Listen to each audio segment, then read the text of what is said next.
And the cool thing is that she's got a fall safe environment. She feels good. We got her ASIS pretty good, and yeah, so she's looking pretty good. I'll go ahead and start it.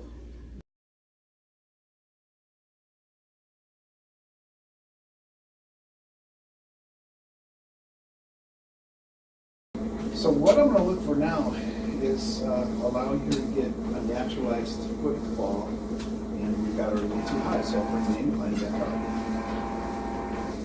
And so I want her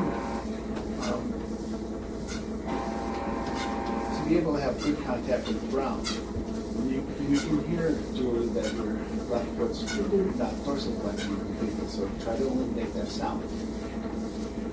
And she's getting her own cueing from the treadmill, so I don't even have to do the cueing. Let's move your arms and your shoulders, counter rotation like you're in, head up, looking toward the sky.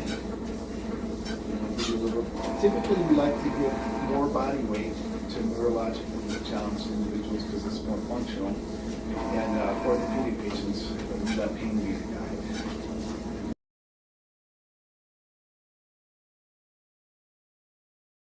So we can. You're adjusting how much body weight she's got. Using the incline on the treadmill. But as we talked before, you can't really tell an exact percentage of body weight. It's just going to be. There's a seminar that's been on that. The Alter G is basically kind of put that into the market space, the this percentage on weighting. But the seminar, leading body weight support, yes, we really don't care about that. What we're really after is to keep the posture and to make it as natural as we can, recognizing that there's nothing completely natural about being lifted off the ground in whatever way you are. Whether we don't look at this as practicing a fully naturalized gait, but we look at it as practicing a chance to practice elements of the gait and break it down. And Julie, do you hear that? Yes. Okay. And I don't know, you don't seem to be doing that certain type of thing or throwing your leg out. I don't see that. I just, She didn't get that until she was like at 6. Right now I'm doing the doable rate. Yeah. Let's be. So Doable rate. Yeah. when we practice the elements of the gait, over time we try to teach the client to recognize those elements. Like Julie wasn't moving her arms when she first got on, so we had this thing with the head up, the arms moving, the big steps that we like people to take, especially with Parkinson's, and to train intensely. So that's the habit. Intense training is the rest of the act.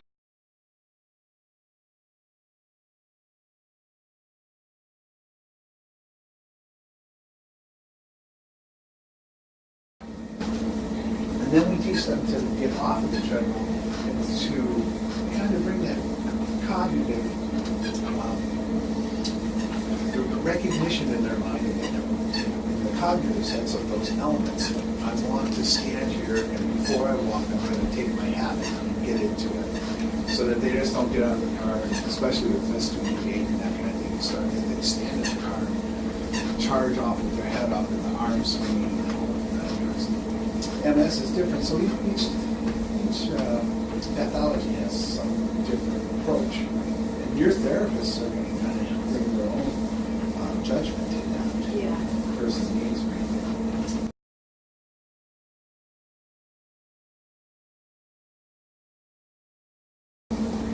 So are you warmed up? I think so. Let's start making you go fast if you want. Don't scare me. Good.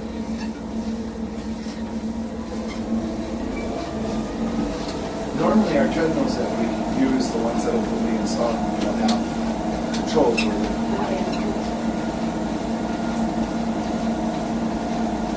going to give you a little bit more body weight. What speed is she at? 6. 6? Wow.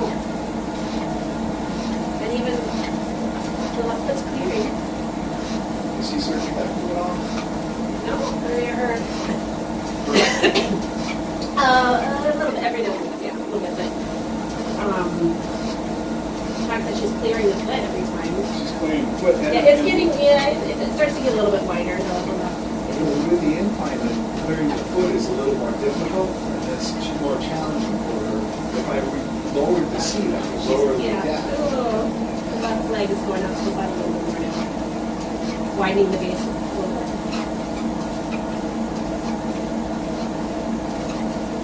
Julie, how does it feel to move this quickly? I have to concentrate and believe it.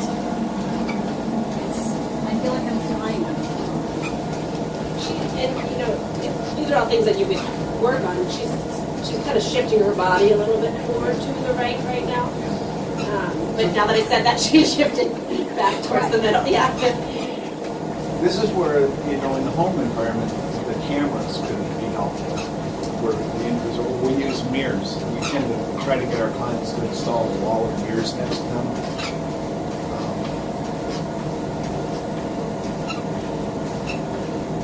And Susan, you'll notice that we have a fairly aggressive tilt to the front post here.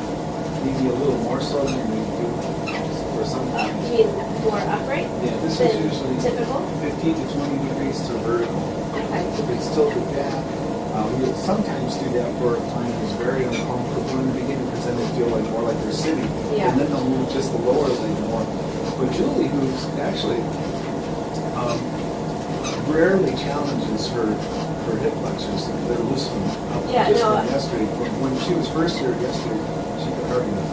Well, I think just the speed of the movement is a huge factor that we try all the time in therapy to work on speed, improving speed, and really pushing to that max level so that then it can translate down to a more functional movement speed. Exactly. So this opportunity to move at a fuller range at a quick speed is In a false safe yeah, is environment. very unique. Well, one of the things that we talk about is like when you learn to ski better, it's because you get to the edge of out of control and you go, whoa, and each time you go to out of control, you start to get command of it and you can expand your capabilities. It's exactly what we do here, and that's the next stage of the training that I'll show you. But go ahead. I was just going to ask Julie what the comfort level is for you in the device. What is it comfortable for you? It is. It's very comfortable. But for me, I'm concentrating on just making sure I'm striding because I usually don't do this. Again, I'm not familiar with doing this. It's foreign, so I feel like I'm kind of all over. And what type of intensity would you feel like you're working at? Like a mild, a moderate, or a high intensity? How much effort are you putting forth right now? I'm putting in quite a bit of effort right now. Okay. Which is another really good thing that in therapy we just intensity. The evidence shows you have to work people at a high intensity to make the changes, and sometimes we struggle with getting a high enough intensity. Absolutely. So I guess that's what we want our patients to say is that they're working at a higher down for a minute, intensity. and what I want you to do as you slow down is to make the most correct walking that you can absolutely do. No squeaking drop foot, and get that upper body moving, smile, and think about walking on the beach. Trying to get that proprioceptive and, you know, the experience with you pleasant. I know this is a wall, but you know, think about walking with your love on the beach, and in a minute from now, your dog who's walking with you is going to escape and going to make you go really fast. So one more thing I'd like to point out, Susan, while you're standing here, if you could come to the side. Many therapists will say that we get no hip extension on this unit. And you know, the first thing I want to say, but I never do, is what kind of hip extension you get on a seated recumbent bike. But if you visualize this as a standing Thomas stretch test, you'll see that you can start to visualize that we eliminated the anterior rotation of the pelvis during Yeah, the she's gait. not getting this. Right, Yeah. so like a Thomas stretch test, if you do that, you'll see, you know, it gets pretty hard to get this Yeah. to where it looks like this. Yeah. So when you're in it yourself, test it, you'll find that unless the seat is over tight, you'll be standing on the ischium and you can actually slip down to the sacrum down on the bottom, and you can get a total extension where you feel it in the hip capsule and you feel the muscular stretching in here. So when you think about this for people who sit all day long, especially as they're recuperating or they're dealing with whatever they're dealing with, the hip flexors are chronically over tight. The hamstrings are flaccid and loose. The gluteals are stretched out, and they tend to have that typical rotated pelvis. and induced lordosis, Yeah. that kind of contributes to chronic stenosis and all that kind of stuff. This has a tendency to work those muscles in a way that they can't get worked very easily Yeah. and repeatedly. So now it's time to challenge you. You ready for this to go out of control? Oh my gosh. Okay. And remember, you're the one in control. You can lift your feet up anytime, right? Just stop. Yeah. So if you ever get out of control or something hurts or anything like that, the patient is completely in control. Crazy. Crazy. Okay, yesterday you did this 6, right? And you know, you're not connected to the speed of the treadmill, so you could also go slower than the treadmill now. Or you could go faster than the treadmill, right? You could do a little mini sprint. There you go. Now I'm going to make the treadmill faster for you. Whoa. And now I want you to think about your leg. You actually start right away. Wow. Straighten your leg out. Kick toward the inside of the hands. Yeah. Big long strides. Big long strides. A little more counter rotation of the upper body so you're balanced. Yeah, like a runner. Charge, charge, charge. Hit it. Are you getting some cardio? Yeah. Your dog's getting away from you on the beach. Faster, faster, faster. Now I know she has really good cardio system, so we don't have that challenge. You guys need to be aware of any limitations or clients we have. One of our biggest problems is people going too fast, too far. How's her right now? It's good. Her body is tipping to the right, and the leg, left leg is going out. Ready? I can see her working hard to correct it. Give me rest. What did that feel like for you? Oh my gosh. With earth shattering. I've never done that before. That's awesome.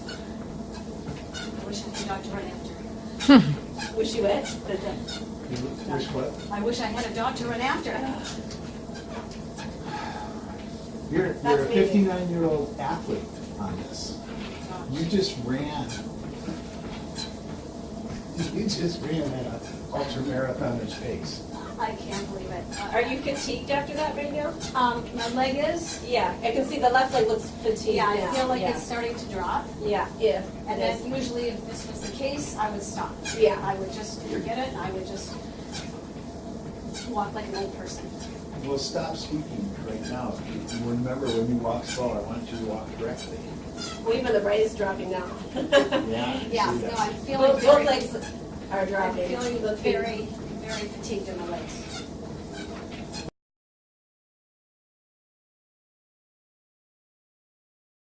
But if you don't mind, I'm going to push you.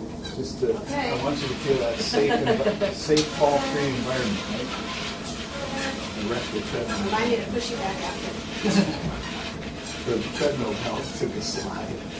Yeah, it's like, so we got another noise here. Yeah.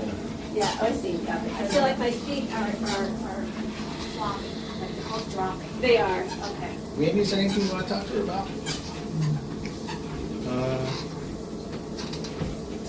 Just No, Michael? I mean, it's obvious that it's given her tremendous confidence, and that she's using muscles that she hasn't used. She's probably going to pay for it. You know, and when you start working out, you feel sore. If you don't, you didn't work out. You know, but that's a way to maintain full range of motion. In contradistinction to just curling up in a ball and sitting in a chair and directing the traffic. I mean, this seems like it's going to be useful for her. Great. Are you ready to maybe stop your workout for today? No! Well, you went 40 minutes yesterday, so I know. could see why you don't want to stop. So It's very energizing for me tonight. and yesterday, 40 minutes at a high speed as well. Actually, we only took Not- her to 6. Today I Okay. took her to 9. Oh my gosh. Did you have any repercussions from yesterday's workout? No. Felt great the whole day. Jumping jacks when I got home also. Jumping jacks? I had to. She also indicated yesterday that she has like a marijuana cloud over her head most of the day. And that after the GlideTrak training, you had a significant increase in clarity. Are you experiencing anything like that? Because she mentioned when she got here today, up the stairs, she goes, I got the fog back. Yeah, I do feel clarity, but I'm concentrating really hard. So I'm able to concentrate because I'm not so foggy. And I don't, once I don't have to think about staying in place and keeping my legs up. I want to thank you for coming in. I know my time with Dr. Hawkins is Thank you so much. I want to get into a couple of other things with you. So